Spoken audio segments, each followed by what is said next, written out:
Neste ano, vivemos um tempo de graça e celebração. Comemoramos o jubileu de 2025 anos do nosso Senhor Jesus Cristo.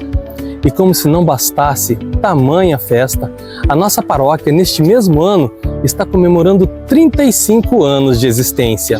São 3 décadas e meia de caminhada. Uma caminhada compartilhada com uma comunidade que nasceu junto com a nossa paróquia. Uma comunidade que naquele momento ainda não tinha nada, não era nada como ela é hoje. E essa história começou com um pequeno grupo de fiéis e um pároco, um líder que fez crescer e nascer essa grande comunidade. E essa história merece ser contada. Se você tem lembranças, testemunhos, se você tem momentos que você passou aqui, entre em contato com a gente e conte a sua história. E se a sua história for selecionada, nós mostraremos nessa série que estaremos passando durante todo o ano de 2025, tá bom? Para comemorar esses nossos 35 anos de paróquia. E para você contar a sua história, você pode mandar um texto, pode mandar um vídeo, qualquer coisa. Mande para o WhatsApp 99909-2441. E agora vamos começar a contar essa nossa história. E não é à toa que eu estou aqui, neste lugar, para começar a contar essa história para vocês. Porque foi exatamente aqui aonde tudo começou.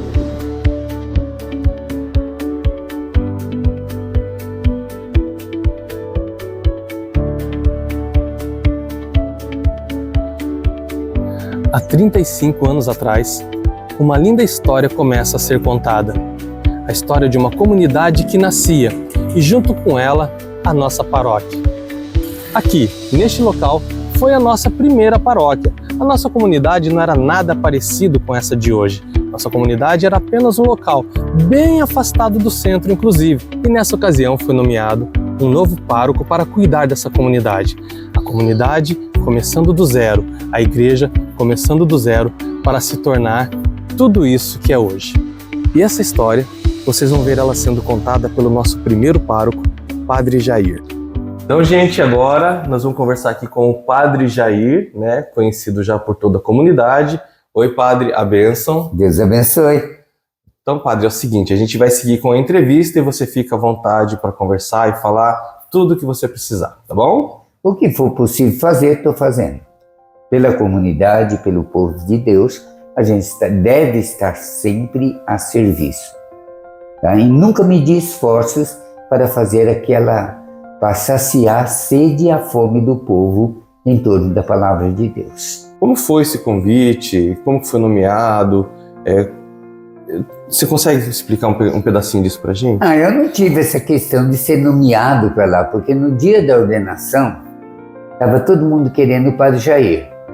Orizona, em vários lugares. O Padre Paulo Veng, né, falecido logo que eu me ordenei, logo ele faleceu, né? O Padre Paulo Veng. E nas férias sempre eu ia para lá para cuidar dele. Quando eu me ordenei, ele estava na ordenação, velhinho, cansado, mas estava. E ele levou um monte de gente da comunidade, tá? Porque esperava que Dom Jaime ia me indicar para Orizona para ficar com ele sempre. E na hora da ordenação, perguntaram, para onde vai ser designado o Padre Jair? Eu falei, não, o Padre Jair já tem um projeto dele de trabalho e eu vou usar ele. Ele vai para São Francisco de Assis e vai trabalhar na comunidade Nossa Senhora de Lourdes. Tá? Então, o Padre Jair já foi ordenado com essa missão. No dia da ordenação eu recebi que eu ia, mas já estava mais ou menos sabendo, né? Porque sim, as coisas correm. Sim. Então eu sabia, porque quando eu conversei a última vez com o Dom Jaime, ele perguntou, você gostaria de ir para uma comunidade? Não tem nada. Tá? O respaldo para a sua vida agora inicial vai ser a paróquia. São Francisco de Assis. E eu fui designado para morar com o Padre Darcy, ser o vigário paroquial dele, mas direcionado à comunidade Nossa Senhora de Lourdes e São Judas Tadeu. né? Aí eu falei, tudo bem. Aí eu ia de manhã, ficava o dia todo, vinha à noite, depois das celebrações, para tomar banho e dormir. No outro dia cedo ia de novo. Mas eu achava muito cansativo esse negócio. Chega lá, não tem lugar de ficar. Banheiro tem que usar a casa dos outros. Então, eu peguei e falei pro Darcy, padre Darcy, falei, Darcy, eu vou alugar uma casa, eu vou embora daqui. Tá? Vou descer lá pra... Ué, não vou ficar lá, pelo menos fico no que é meu. Eu não tinha nada, nenhum gato para puxar pro rabo eu não tinha, né? Mas eu fui pra lá e aluguei uma casinha na Rua 4, ali, bem do lado perto da Arlindo Marquezine. Aí eu fiquei ali. Hoje a casa pertence a Dalzira e o Zezinho. A casa é deles hoje, né? Mas antes não era. Aí eu aluguei aquela casa, mas não tinha móveis para pôr. Aí eu tinha ganhado um colchão lá, jogava no chão e dormia. Mas ficava lá. Mas continuando comendo na casa dos outros, porque não tinha lugar para ficar. Mas pelo menos eu tinha uma casa. Sim. Dava para usar um banheiro, dava para dormir. Aí eu ficava ali. Aí depois a minha tia estava com um problema sério, coitada. Mora lá até hoje, tia Ercília. Aí eu convidei ela, tia, vem morar comigo. Eu não tenho móvel, a senhora tem e tal, paga aluguel, então vem morar comigo. Aí eu me viro com aluguel e a senhora mora comigo. Aí ela mudou, levou a mudança dela, ela passou, a partir daquele momento, trabalhar em casa. Fazia comida e eu não comia mais na casa dos outros, eu já ficava em casa, né? Tomava banho mais cedo, me trocava, ia para as missas tomar banho, porque até então não tinha condições. Como foi para o padre conseguir, ainda mais numa época que a divulgação era muito mais difícil, né? Você espalhar a notícia que está tendo missa, como que foi o padre conseguir mostrar? É claro que o boca a boca vai avisando, mas fazer essa comunidade toda se integrar, como que o padre fez para trazer essa comunidade toda para dentro daquela paróquia que na época era só um salão, com toda essa dificuldade aí de comunicação? No começo a comunidade ali era muito pequena. Então quando eu fui designado ali, eles não mantinham o padre. Eu continuava morando com o padre Darcy Maximiliano, né, na São Francisco. Mas como eu não... E eu descia para lá de manhã, e depois tinha que almoçar na casa dos outros, ter que ficar lá e tal.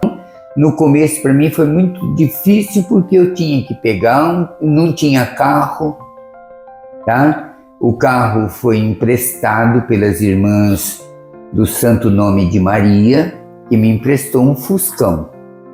E eu comecei tudo lá com esse Fusca, não sabia dirigir, nunca tinha dirigido, mas com o Fusca não tinha ninguém ali, era... Vai se virando. Aí eu fui me virando, né? Fui aprendendo. Na época não era tanto, só tinha o conjunto, né, Hermanos Moraes de Barros ali. Ou seja, subindo na Rua da Circular, 3 ruas para cá, 3 ruas para cá, uma tira aqui até no riozinho lá embaixo. Até no rio lá embaixo.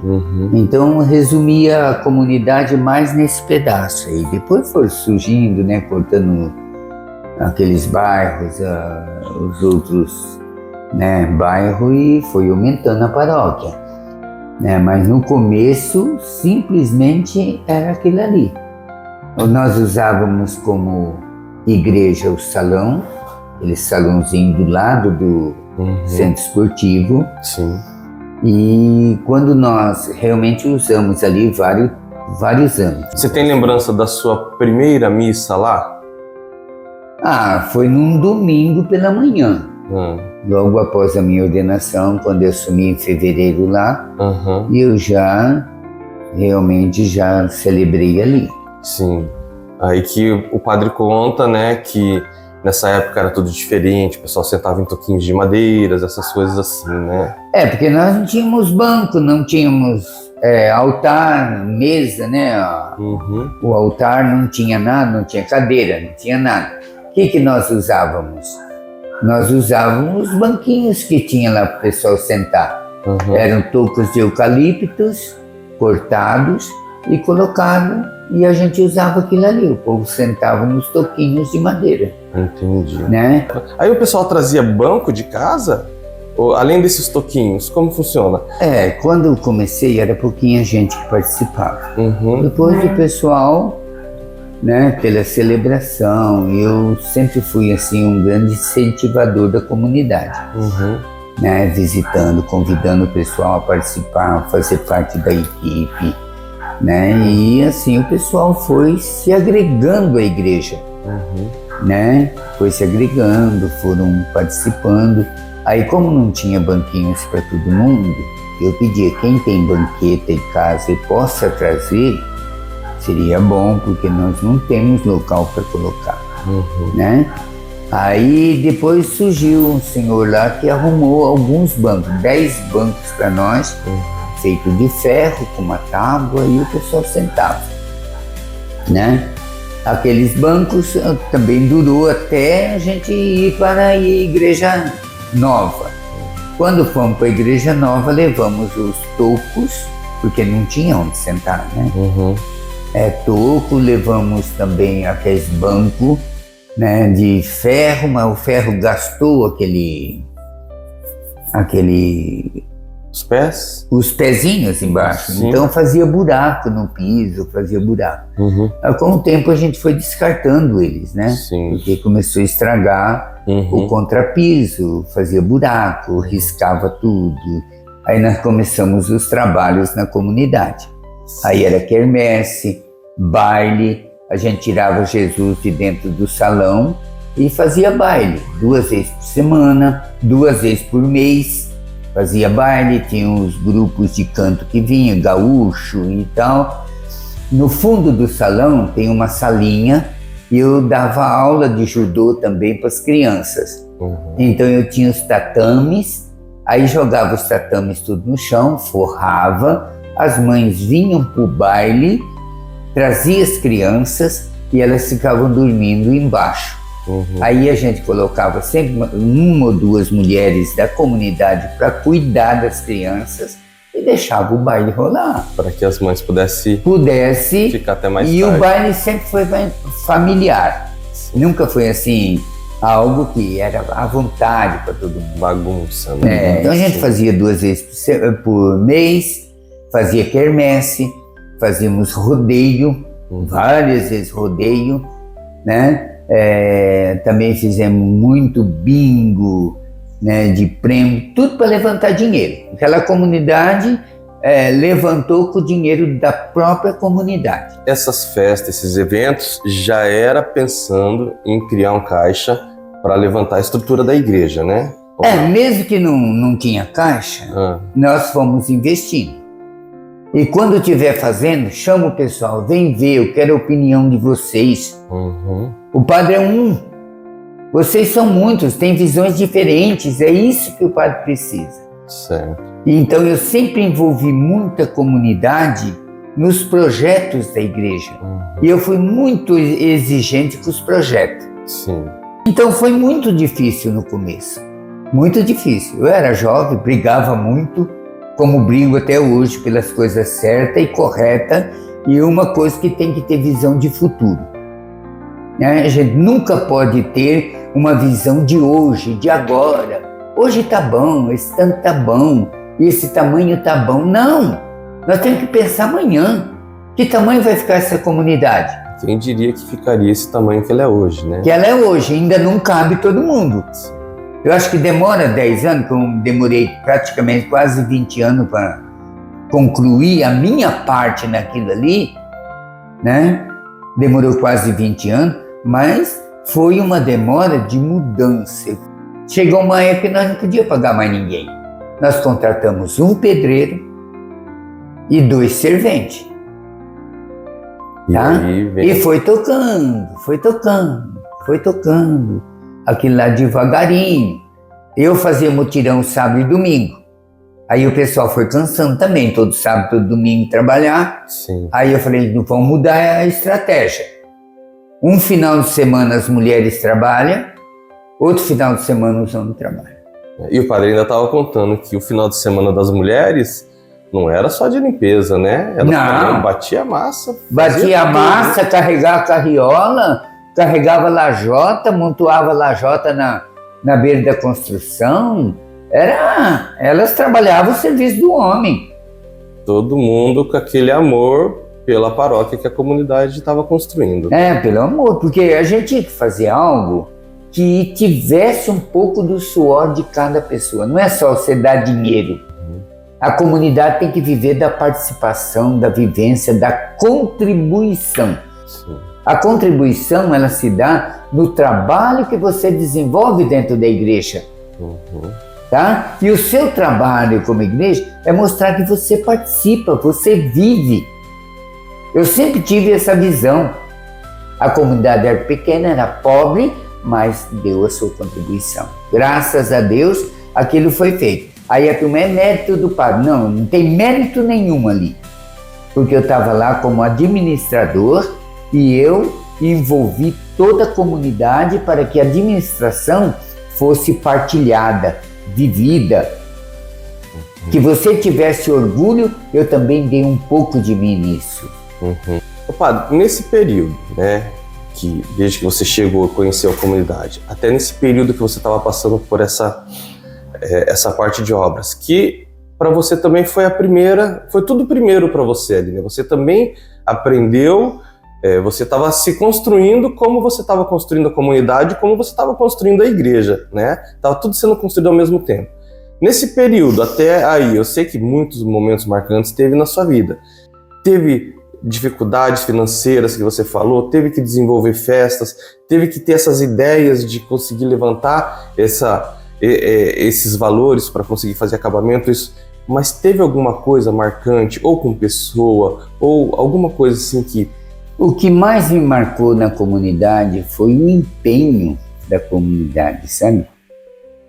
Quando o padre sente que ele não está sozinho, arcando o peso de uma comunidade, mas está sendo partilhada com a comunidade, essa contribuição se torna uma fonte de riqueza, não só para o padre, é o orgulho do padre ver uma comunidade que se dedica, se esforça, né, se empenha, está ligado mais do que o padre está na frente disso tudo, mas tem uma equipe de respaldo que dá sustentação para que as coisas vão para frente. E dentro dessa equipe, né, sempre tem toda aquela massa de pessoa que vem ajudando, mas sempre tem alguns braços fortes, né? Porque a liderança, se for centralizada, o padre não tinha dado conta de nada, como você está falando. Mas daí você vai utilizando os braços fortes, que vem ajudando a trazer a equipe, você lembra desses braços fortes, você tem saudade, ainda tem contato, como que tá essa parte, né? Algumas pessoas que você conhece, algumas que já se foram, né? Porque muitos anos já se passaram, você tem essas recordações? Como foi isso? Eu tenho várias recordações, assim, de pessoas extraordinárias que tiveram do nosso lado, tiveram junto, como temos lá o seu Alessio, que ainda vive, está vivo e mora do lado da igreja ali. Temos também o seu Valdemar, que já partiu, morreu, foi embora, né? Tem tantas mulheres extraordinárias que hoje já estão no reino dos céus, reinando e olhando por nós com misericórdia e bondade, sabe? Tantas pessoas assim. Nós tivemos, né, o Carlinhos, o Roberto Carlos, né? Nós tivemos outras pessoas, a gente não lembra tudo. O Osmar do Depósito, lá Miosotes, sempre esteve com a gente, ligado, trabalhando, lutando conosco, né? Então tem muita gente ali, não lembra tudo, faz quase mais de 40 anos. São 35 anos que se passaram. E de história com a comunidade, o padre teve quantos anos? Eu fiquei lá praticamente 19 anos eu fiquei na comunidade, né? Sim. 19 e pouquinho também.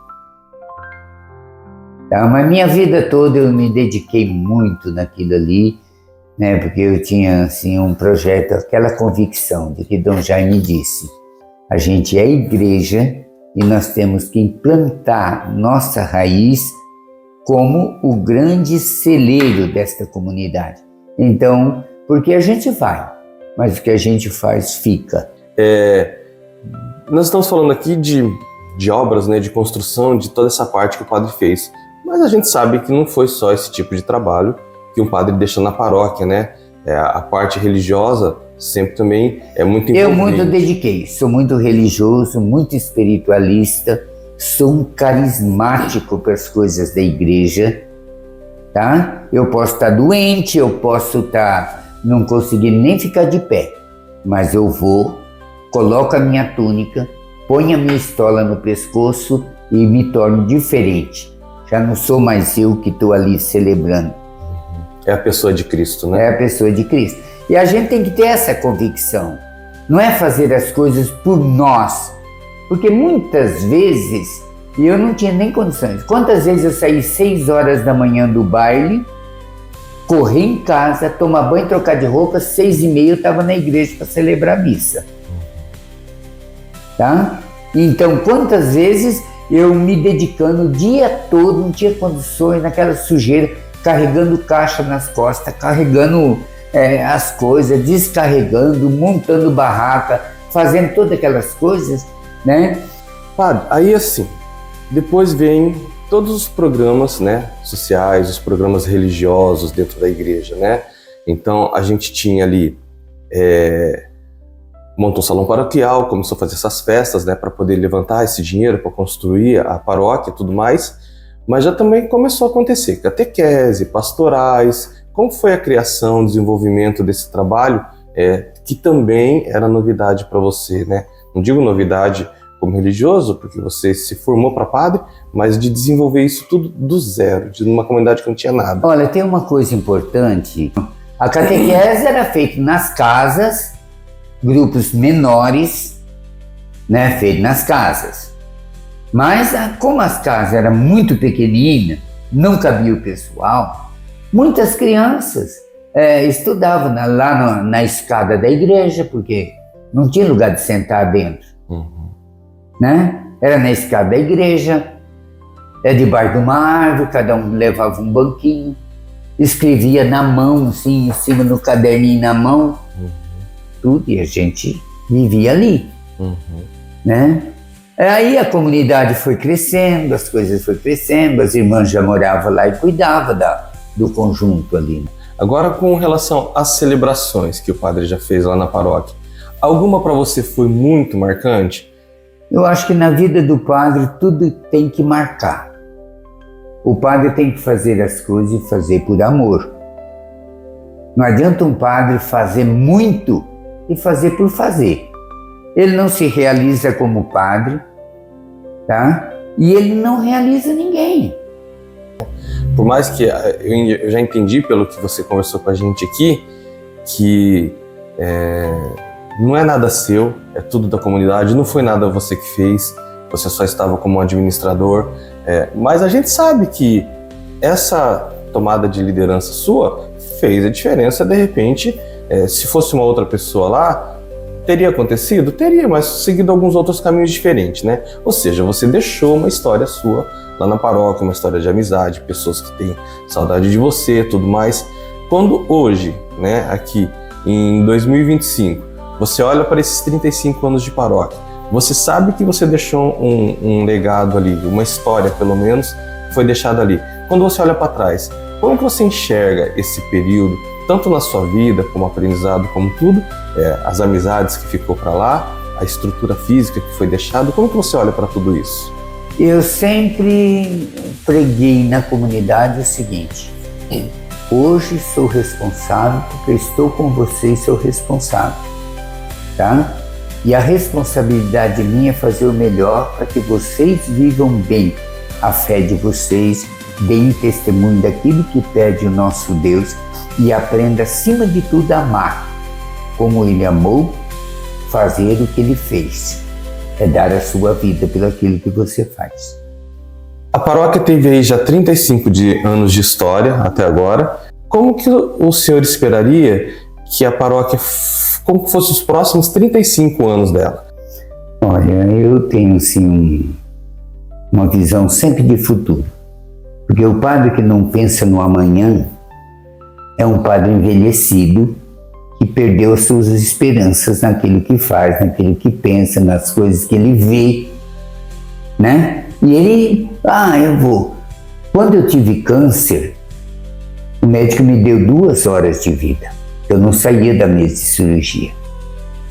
Mas chamei Nossa Senhora e disse a ela: se a senhora quiser que eu cuide do teu filho, quiser que eu cuide da igreja dele, a senhora olha com misericórdia comigo. Passei pela cirurgia, que não ia passar, fui para a UTI, não ia acordar mais, 10 horas eu acordei da noite, tá? Não dormi mais, estou até agora.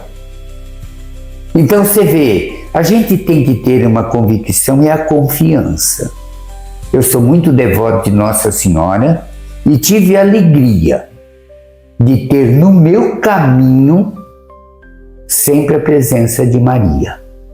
Nossa Senhora de Lourdes, tá? Nossa Senhora de Lourdes, Nossa Senhora de Fátima e Maria Alva, Nossa Senhora Aparecida em Uniflor, né? E aqui mesmo tem capela Nossa Senhora Aparecida, que eu celebro todo domingo lá. Nossa Senhora das Águas. Nossa Senhora das Águas, que é criação minha, desde 2002. Então a gente está nessa caminhada, nessa luta, nessa garra. Eu me dedico. Olha, como primeiro pároco da paróquia, Nossa Senhora de Lourdes e São Judas Tadeu, realmente eu digo à comunidade, perseverar na fé não é viver ir na missa uma vez por mês, uma vez por semana, tá? Mas é você se dedicar, se empenhar e mostrar que a sua fé está plantada no seu coração e que a gente tem que viver no dia a dia da vida. Então a gente tem que estar demonstrando que somos de Jesus, amando e vivendo como Jesus, tá? E quando a gente ama e vive como Jesus, a gente agradece a Nossa Senhora, aquela que é mãe e foi dada pelo próprio Filho a cada um de nós como mãe. E por isso nós a chamamos Senhora Aparecida. Que ela sempre esteja em nossa vida para nos iluminar, nos encorajar na dura caminhada que nós enfrentamos no dia a dia. Eu digo para a futura geração que está nascendo que sejam tratados com amor, com dedicação, com muita ternura. E a gente não pode assim ser catequista de palavras, nós temos que ser catequista de vida, dando um pouco de nós para que o outro se realize e seja feliz. Assim a sua felicidade se tornará completa. Que assim seja. Amém. Padre, muito obrigado, tá? Por ter disponibilizado esse tempo, para a gente ter tido essa conversa. Eu acredito que vai agregar muito valor, vai matar a saudade de muitas pessoas da nossa comunidade, tá bom? Porque eu sei que sim, tem muitas pessoas lá com saudade de você, né? Eu sei que a sua parte religiosa, o seu trabalho, fica aí todo entregue para Jesus, mas a sua pessoa, a sua amizade deixa saudade nas pessoas. E eu acredito que através dessa entrevista eles vão matar um pouquinho dessa sua saudade. Algumas pessoas você disse, tem contato, mas tem muitas pessoas lá que você não tem contato que vão ficar muito felizes de te ver através desse momento. E assim encerramos este primeiro capítulo da série especial em comemoração aos 35 anos da paróquia Nossa Senhora de Lourdes e São Judas Tadeu. Foi emocionante relembrar o início dessa caminhada de fé e serviço com o nosso primeiro pároco, o Padre Jair. Mas essa história, ela está apenas começando. No próximo episódio, traremos um convidado muito especial que viveu momentos marcantes na construção e no crescimento da nossa comunidade. Quem será? Você tem alguma ideia? Fique ligado nas redes sociais da paróquia e inscreva-se no nosso canal do YouTube para não perder essa jornada de fé, de história e de muita gratidão. Muito obrigado por enquanto e até o próximo episódio.